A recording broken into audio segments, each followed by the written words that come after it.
Beans and lentils are the perfect alternative to meat proteins. Chef Corinne Trang is an award-winning cookbook author and wellness coach and is here to share a recipe for a classic Indian bean dish. Nice to have you back here. It's great to be back. So we're kind of substituting the meats more or less for beans today. Yes. It's exactly what we're doing, right? That's exactly what we're doing because I think we eat too much meat. We Yeah. eat too much pork, too much beef, too much of, that meat stuff. And so I think that, if you just break the week up a little bit with a different kind of protein like beans or lentils or, peas, for example, they're perfect proteins and you'll get, all the protein that you need without the cholesterol. So it gives the system a break a little bit. I see. Cleans it up. High in fiber. Lowers cholesterol. It's just a great item to have on hand. That's kind of your specialty, clean eating, wouldn't you say? I know. I can't help it. Yes, clean eating. And here I actually have mung beans here. Now, I've never heard of a mung bean. Split mung beans. Okay. Okay, so you can find them in any health food store or in Asian markets. And they're either split like this in yellow. Mm-hmm. Sometimes they have the green skin on. I suggest you get the split yellow mung beans like this, and you just cook them down. And you simmer them until. What did you add to it? I'm making dal. So I added a little bit of turmeric, which is a bright, yellow powder from a root or rhizome rather, and to it we can add these items here, which basically is tomato. Okay. So we're going to add the tomato. I'm going to increase the heat a little bit. And then some chilies. Here I just added jalapeno because they're easy to find. Okay. And here I have some ginger. You use ginger often. I do use ginger often. It's a cure-all. It is, right? Yeah. If you have a stomach ache, ginger is great. So here I'm just going to cook this down a little bit. And to it, while it's cooking down, we're just going to let it simmer until it tightens a little bit more so it's not so soupy. Mm-hmm. And here I have coconut oil with garlic, ginger, a little bit of garam masala. If you don't have garam masala, it's just a spice powder. You can add curry powder if you want, okay? So I'm just going to turn this off. And because once you have the coconut oil hot, you can also use ghee, by the way, which is a clarified butter, but I like to use coconut oil. You had mentioned to me earlier that you use coconut oil for a lot of things. Yes, I use it as a moisturizer. Just the same one you're going to cook with? Yeah, you can use the same one. I mean, this is organic virgin coconut oil, and I just use it on my skin. Mm-hmm. It's great. It takes down inflammation. It works at a cellular level, so it really, tightens the skin too. Your skin is just beautiful. Thank That's you. the secret, coconut oil? Coconut oil. I'm going to go get some. No expensive moisturizers on my skin, so I just have this, a jar. It's good for cooking, good for my skin. I love it. Okay. So this is cooking down now, okay? And while that's, I'm going to lower this because it's spitting now.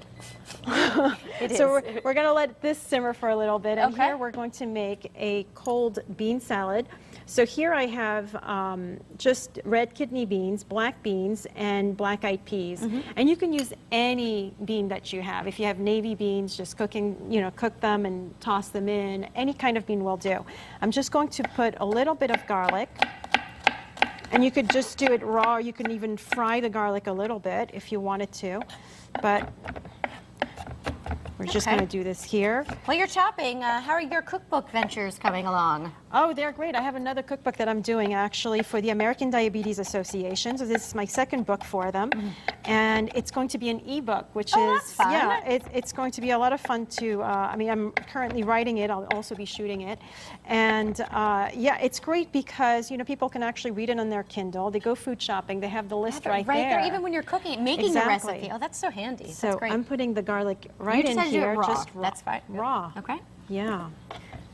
Because garlic is also really good for you. And here I'm just going to squeeze the lemon juice out of it.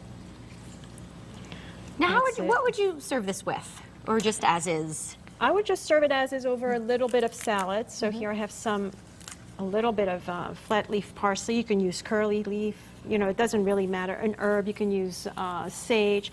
Whatever it is that you have on hand, Whatever the recipe calls for, if one of the ingredients doesn't, you can't find, just use another ingredient. Doesn't really matter. I'm putting a little bit of this, tossing it up a little bit.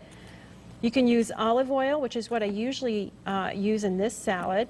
But since I don't have olive oil, I'm going to use a little bit of coconut oil. Coconut oil. The go-to. The go-to, except I can't open the jar, so guess what? Okay, there you go. I'm just going to put a little bit of that, which is the spiced coconut oil. I'm sure it'll be delightful. Want me to mix it a little? Yeah, mix it up and then throw it in on the plate here. Okay. And here we have the dal, which is a classic Indian dish. Now, dals, you know, there are many different kinds of dals. And first, you can use the mung beans, you can use red lentils, you can use beans, you can throw in other, you know, ingredients like, you know, bits and pieces of potatoes, for example. Here I have some tomato for color. But the point is that there are as many different types of dals as there are cooks. Is that what Dal. it is? Okay. Yeah. And you'll find this dish in any Indian restaurant, Pakistani restaurants, or at home. You can make it at home, right? It's so easy. This cooks actually, you know, this mung bean is really wonderful because it cooks in about a half hour. That's fairly quick then, Yeah. right? And you can have it a little bit thin, thicker. It doesn't matter the consistency. You know, it's whatever you like. So it's very versatile. Unlike other beans here, which basically take about 2 hours to cook, 2 to 3 hours to cook. You want the beans to be soft all the way through, not hard, because then it'll be hard for you to digest. So here I have the dal. Are you going to dip with pita? Is that the... Yeah, why not? I have no objections. So I'm just going to throw this in here. There we go. Looks great. Well, we're going to try all of this at the end of the show. Thank you so much for being here, Corinne. We'll have the recipes at WTNH.com. It smells great. Healthy too, right? It's absolutely healthy. No worries here. This is guilt-free cooking. Love it. All right, up next, Patricia Brooks talks about the spiritual meaning behind some of her unusual encounters with animals when Style returns.